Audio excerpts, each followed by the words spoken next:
안녕하세요. 부동산 PD 남승현입니다. 네, 오랜만입니다. 오늘은 지난번에 말씀드린 바와 같이 바이어분들을 위한 동영상을 준비했습니다. 지금 구독, 좋아요, 네, 부탁드립니다. 감사합니다. 네, 집이 돈이 되는 세상. 어떤 세상일까요? 네, 우리 지금 요즘 살면서 의식주 정말 절실하게 느끼는 때가 아닌가 싶습니다. 의식주라는 거는 사람 살아가는 데 필수 요건이잖아요. 그 중에 하나가 집입니다. 그래서 집은 어떤 의미가 있을까라고 생각을 해봤죠. 제가 부동산을 하고 있으니까. 네, 집에는 공간과 시간이 있거든요. 가장 편하게 쉴 수 있는 곳이고요. 또 추억의 공간이기도 하고 요즘은 또 재택근무로도 굉장히 많은 집을 생각하게 되는 시간인데요. 그런 거 있잖아요. 여행 갔다 오면은 막 정말 좋은 데 갔다 왔는데도 내 집이 조금해도 내 집이 굉장히 편하다는 그런 쉼터인 공간이기도 하고요. 또 시간입니다. 가족들과 같이 함께 했던 시간, 자녀들을 키웠던 시간들, 뭐 공부할 때가 있고 뭐 쉴 때가 있고 이렇듯이 아이들과 같이 보내는 시간들, 그런 어떤 아늑한 공간, 우리들의 어떤 같이 하는 공간, 시간, 이게 같이 그 삶에 묻어 있는 곳이 집이라는 생각을 합니다. 그리고 이제 집은 또한 그런 아늑함, 그 가족들의 어떤 그런 거 플러스 재산이라는 겁니다. 그러면은 재산으로서의 공간과 시간은 어떻게 볼 수 있을까요? 네, 처음에는 로케이션입니다. 우리 부동산 얘기하면 로케이션을 얘기를 하죠. 네, 위치나 지역 때문인데요. 어떤 지역이 좋고 나쁘고에 따라서 그건 결국은 유동성을 말하는 겁니다. 결국은 그죠. 어쨌든 공간을 측면에서 본다면 로케이션, 그 다음에 집의 크기에 따라서 로케이션에 따라서 가격 차이가 있고 또 집 크기에 따라서도 프라이스가 차이가 있잖아요. 그러니까 크기가 적고 크고에 따라서, 그리고 집의 구조가 같은 사이즈라도 방이 많고 적고에 따라서도 또 좀 차이가 있고요.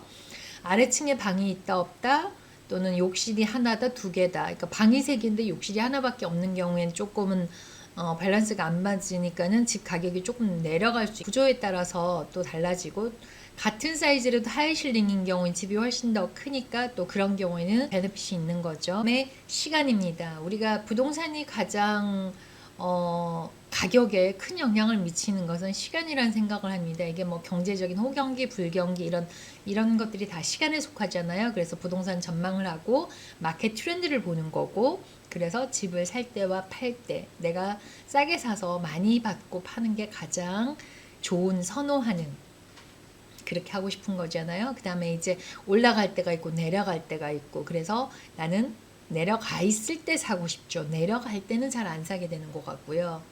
이런 모든 공간과 시간을, 내가 필요로 하는 공간, 내가 필요로 하는 시간 속에 재산을 재테크로 투자를 하게 되는데요.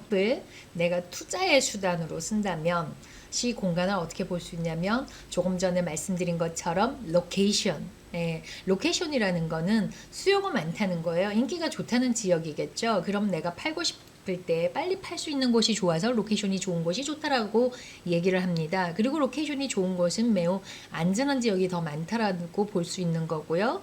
또 학군이 좋은 지역입니다. 그러니까 조사를 해보면, 집을 사는 이유를 조사를 해보면 자녀 교육 때문에 집을 산다라고 하시는 분들이 많아서 학군 또한 굉장히 중요한 포인트 중에 하나라고 볼 수 있는 거죠.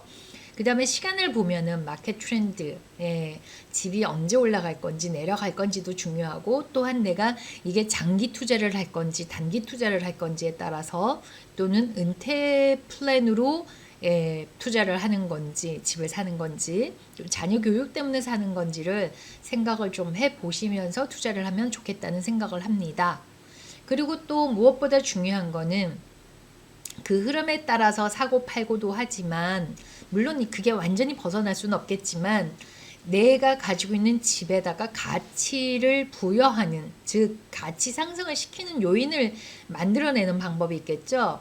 가장 쉬운 방법, 요즘 최근에 많이 했던 건데 플리핑이라고 합니다. 낡은 집을 사서 또는 싼 집을 사서 리모델을 해서 되파는 것을 플리핑이라고 하는데요. 이렇게 하는 방법이 있고요. 두 번째는 작은 집을 사서 증축을 하는 방법이 있습니다. 이런 경우에는 예를 들어서 짓는 가격이 500 스퀘어푸트에 뭐 200불씩 했으면 10만 불에 지었지만 내가 팔 때는 뭐 400불을 받는다 그러면은 스퀘어푸트당 200불 정도 더 네, 가치가 상승을 했다고 볼 수 있는 거거든요. 특히 요즘 ADU 2017년, 8년부터인가요? 그래서 ADU가 굉장히 선호되고 있죠. 그래서 뒷채에 뭐 집 따로 늘리기. 더구나 요즘 캥거루 가족 이런 경우에는 뒷채에다가 집을 지으면 굉장히 좋은 게 되는 거고, 또 요즘 재택근무로 오피스를 그렇게 짓는 경우도 많더라고요. 네, 세 번째는 용도 변경입니다. 예를 들면 R1 싱글 패밀리를 R4 다세대 주택으로 바꾸는 경우도 있고요. 또 커머셜 같은 경우에는 내가 땅에다가 어떤 엔탈먼을 받아서 그만큼 가격을 올려서 용도 변경이 되는 거죠. 그렇게 해서 그 차액을, 그러니까 부가가치를 굉장히 높이는 그런 방법도 있습니다.